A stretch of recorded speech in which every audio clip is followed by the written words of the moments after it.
So today I want to follow up on the Nabisco workers' strike. Last week, Nabisco workers ended their strike of about 5 weeks, and honestly, the contract that they signed is a bit of a mixed bag for a number of different reasons, which I want to talk about and address today.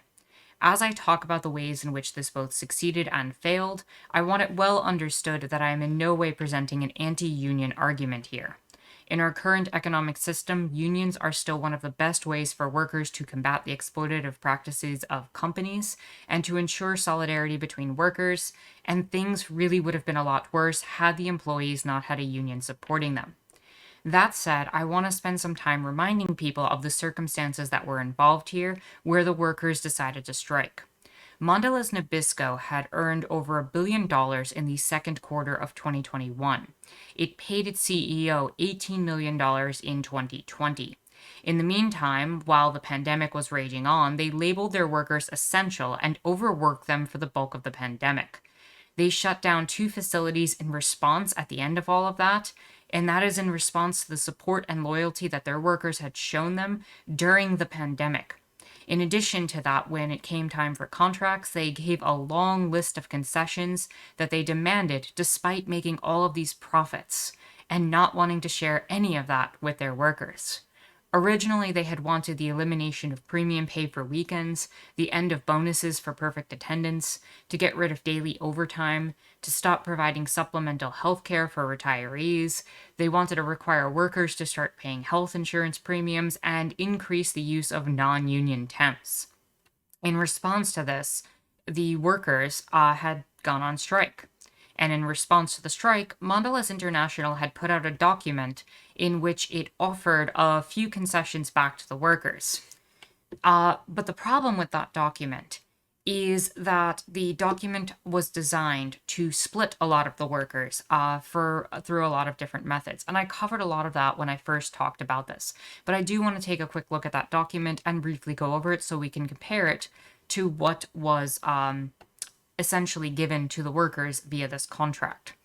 So, what they wanted was no change to healthcare benefits for current employees, but they wanted to create a situation where future employees would have to pay increased premium contributions, a small wage increase, ratification bonus, the increase to the 401k match that they had, and they wanted to create alternative work schedules for different types of employees. They wanted to have revised overtime rules, paying premiums to employees on their sixth and seventh day. And they wanted a 4-year contract. Now, I outlined again why a lot of this was bad in the previous video, but most of this boils down to them wanting to separate and create a divide between workers and a two-tier system. Now, when this was proposed, a lot of people were angry. They went on strike. They struck harder, and it increased the amount of people that went on strike in different cities. Now, we come back to the present, and we find that the workers' union, the bakery, confectionery, tobacco, and grain millers, actually reached a tentative agreement with the company last week and put a proposal up for a vote on Saturday. Members voted 590 to 201 in favor of ratifying it, according to union officials. That breaks down to 75% in favor of the agreement and 25% against it, suggesting that a sizable minority still wanted to remain on strike and return to the bargaining table with Mondelez. The International Union, however, did not tally the votes from the 5 individual work sites, but instead pulled them all into one count. So while 75% seems to be a large percentage, there was still a good number of people against it. And when we look more into who exactly was against it, we realize that there was a small division in what was in the workers here, because they were all coming from one plant, more or less. The Nabisco workers, according to More Perfect Union on September 16th, were outraged by Mondelez's latest contract offer because the Portland workers overwhelmingly voted it down, because the new offer includes no overtime pay for working over 8 hours a day, 12-hour weekend shifts for junior workers, and no change to frozen retirement plans. In addition, they also had stated, again, this is more perfect union in a tweet, we've also learned that Mondelez has canceled 1,000 plus workers' health insurance in an attempt to pressure them to accept the contract and end the strike. Workers at the Richmond and Chicago factories will vote on the contract tomorrow morning. This is the 17th that they would have done this. And this is where we left off. Now, why was Portland in a different place?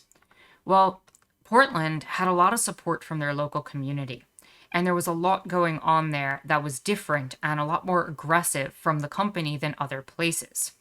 So we have here that the members of Bakers, Confectionery Tobacco Workers and Grain Millers International Union, BCTGM, voted to approve the contract proposal Thursday and Friday.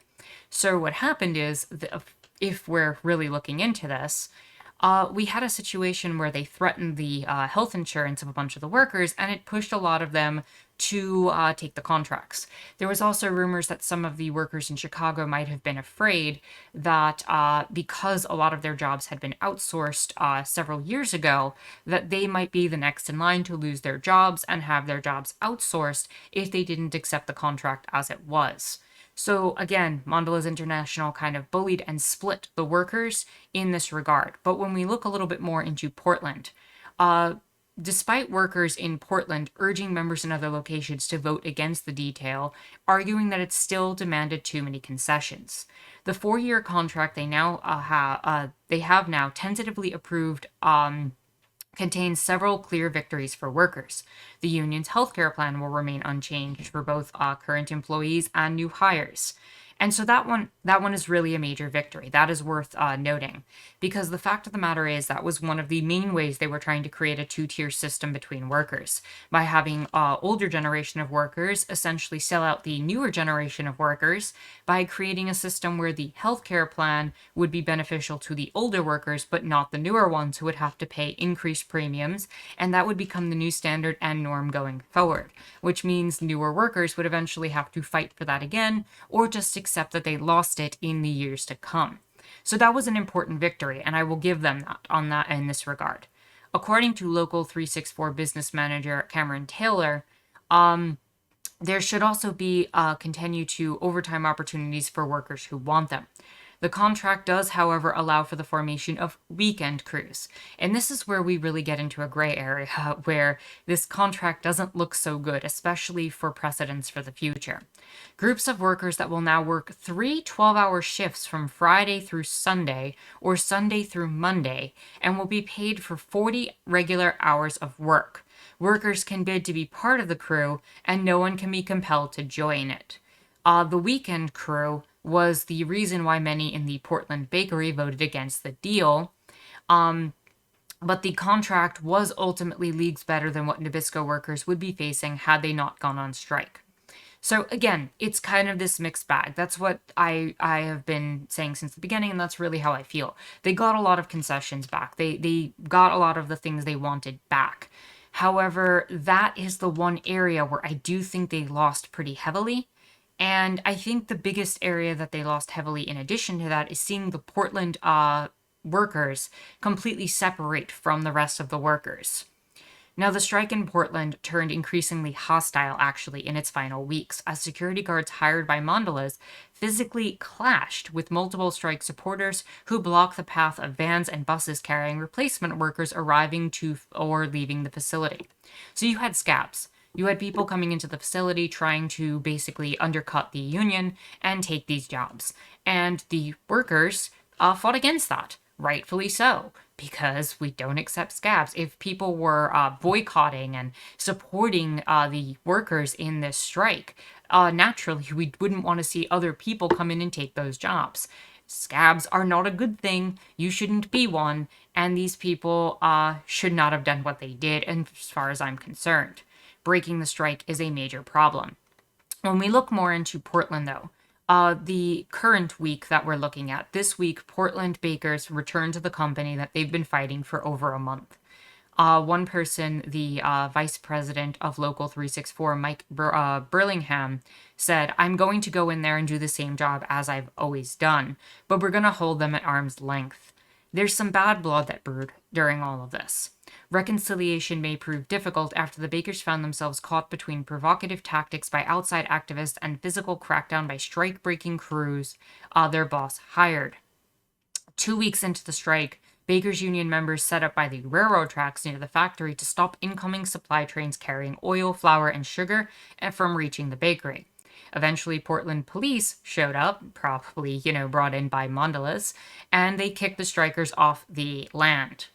Outside supporters of the strike soon intensified tactics by blocking vans carrying strike-breaking workers to and from the bakery.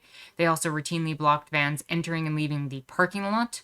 Mondelez had leased miles away, often clashing with security guards hired by the strike staffing company, Huffmaster Crisis Response. So yeah, they actually hired security, and these security guards came in and were fighting with the protesters. 2 weeks into the strike, outside protesters had also set off car horns as a response and alarms outside of a hotel where at midnight where strike breakers were being lodged. And honestly, if you're a scab, that's the kind of thing that you should expect to happen. You don't break a union strike. That's not the way to go. That breaks the solidarity, and whatever happens in that regard, this is the kind of thing that's going to happen. Union members think that those outside protesters actually made Mondelez pay attention. And that's the thing also. Having people from outside boycott the products, hit them financially, start protesting in response to the union and supporting them. Those are the tactics that are really going to scare a larger company like that. They can continue to split and bully workers like they did. But if they have the support of people outside of the workplace and in the local communities, that is going to have a greater effect even than the strike itself, as far as I'm concerned, and as far as history shows. Meanwhile, national workers experienced little of this. They broke with Portlanders because they felt Mondelez's latest offer met with most of the union demands. It offered the same healthcare benefits plan as before, doubled the company's 401k match, and it increased the disability benefits and offered first dibs on weekend schedules to existing workers. It's not perfect, they concede, but it was acceptable. So in a lot of ways, the other workers basically gave in. And again, that's probably tied to the reason that I talked about before, which is that a lot of them had their health insurance cut.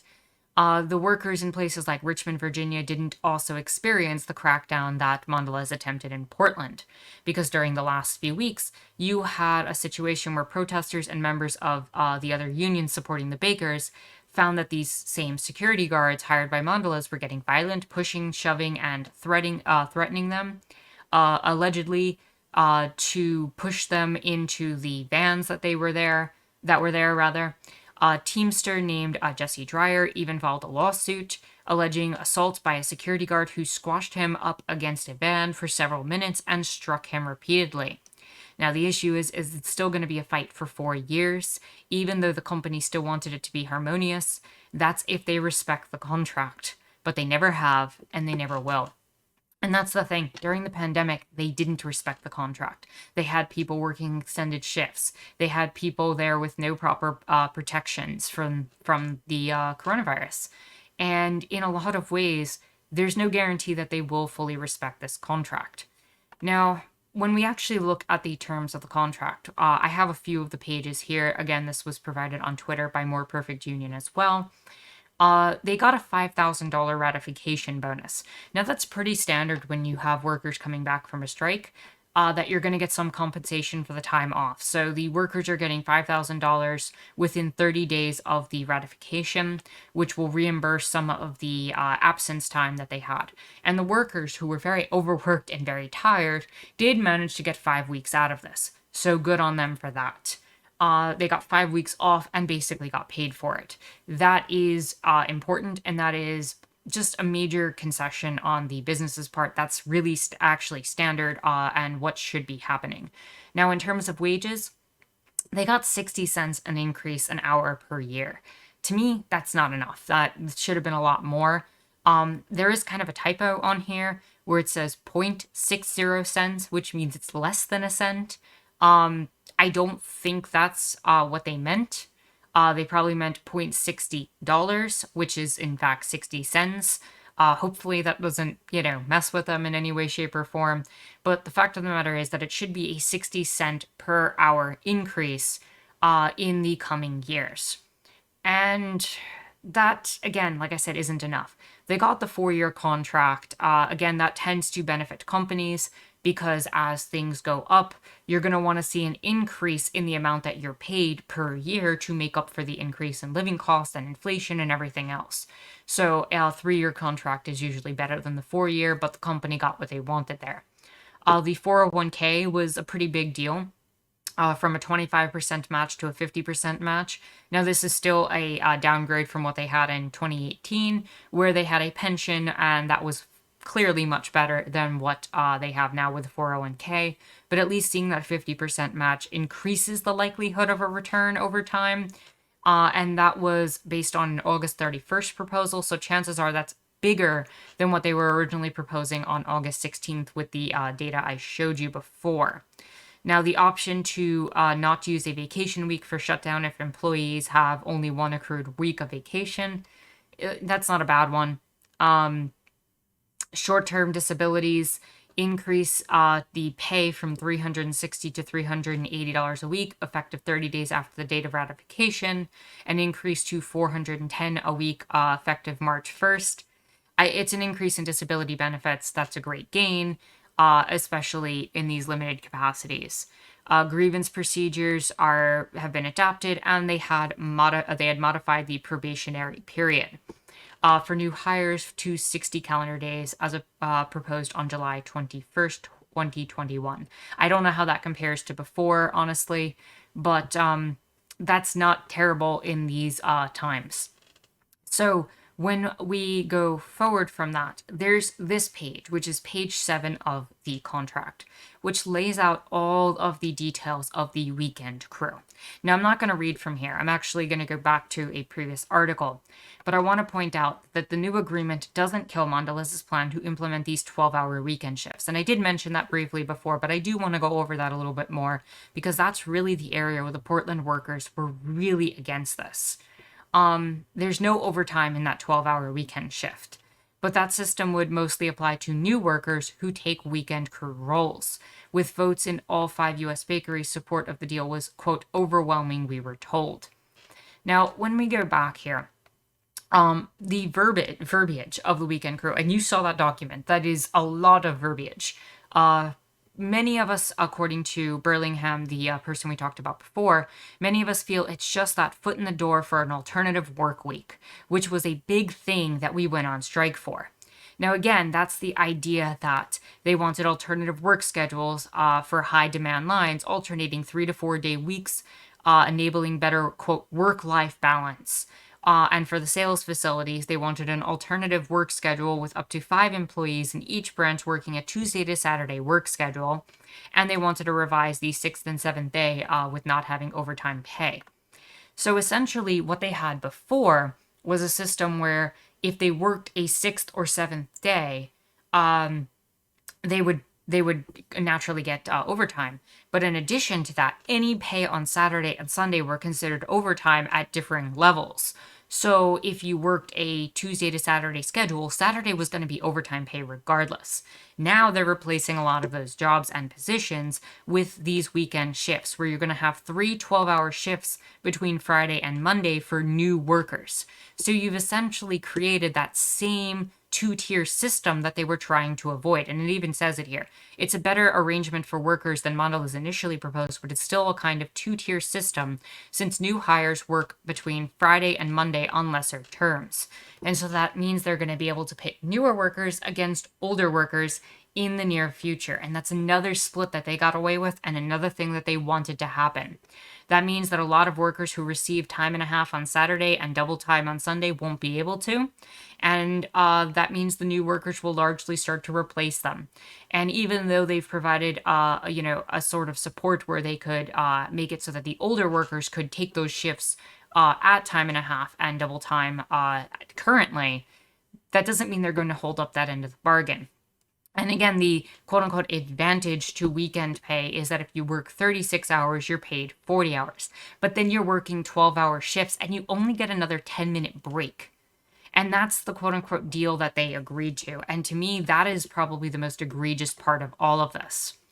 So, with that in mind, my assessment of all of this is that it's really just a mixed bag. Things certainly would have been a lot worse without the union, as the company would have just gotten everything that it wanted and taken away everybody's rights and benefits. That said, the company was really able and successfully able to separate the workers in two very key ways. First, they were able to separate the struggles of the Portland workers from the rest of the workers in the United States, and they made it so that the rest of the workers ended the strike prematurely for the needs of the Portland staff. And secondly, of course, the new contract essentially creates this two-tier system, like I talked about, where new employees will not be able to have access to as many overtime slots as the new employees take over these weekend work shifts. Now, I do want to mention that with these 12-hour shifts slowly becoming the new normal, it may in fact be more difficult to negotiate in the future, especially with such a divide between these new hires and the older employees, and that's the exact type of wedge that Mondelez Nabisco wants to create between its workers. I do want to also mention here that the rest of the demands were fought for and were likely improved upon, especially with the two-tier health insurance, which was very important. They got rid of that. And so new workers will, in fact, have health insurance. It's also worth noting that the increase in the 401k payments and the 4-year contract, as well as the pay increase, were already being offered over a month ago, so I don't know how much we should celebrate that part of the victory. Now, I do want to mention two other things. One is that there were international workers supporting this. There were workers in several other countries that had come out in support of the workers here. And that's really important. You had workers in Venezuela, Argentina, Australia, all reaching out and offering support to the workers in Portland and in the rest of the country. Second of all, it is also worth mentioning that in this contract and in this victory, the union did, in fact, make a difference. They would not have gotten anything better than what they got had they not had something to support them and bring the workers together. Solidarity is what breeds results. And it sucks that they got separated in this regard, and that the new hires and older employees will end up clashing with each other in the future. This is, again, the type of things that a lot of these companies want. They want to create these distinctions. They want to create these separations. And they got that in some level. And that's really bad. So I also want to say I feel for the Portland workers who are going to have a very contentious relationship with their management going forward, given just how vicious things got. When union solidarity falters in this way, it's important that we also start thinking about alternatives to these things. And to me, that means we really need to start striving for a system where workers' cooperatives are the new norm, so that we don't need to start fighting these battles every 3 to 4 years, and where employers can't bully and coerce people into agreeing to these type of contracts, where they can't have something like health benefits thrown against them in order to make them sign a deal. Until we eliminate bosses and their coercive tactics that are designed to separate workers internationally, we will see tactics like outsourcing, splitting workers in negotiations, and different treatment of employers in different facilities continue to manifest in harmful ways that will pit worker against worker and destroy all of our solidarity. So with that said, if you like this video, please give it a thumbs up, hit the subscribe button and the bell for notifications. You can follow me on Twitter and check out my Discord in the description down below. My name is Anarchist Tara, and I thank you for watching.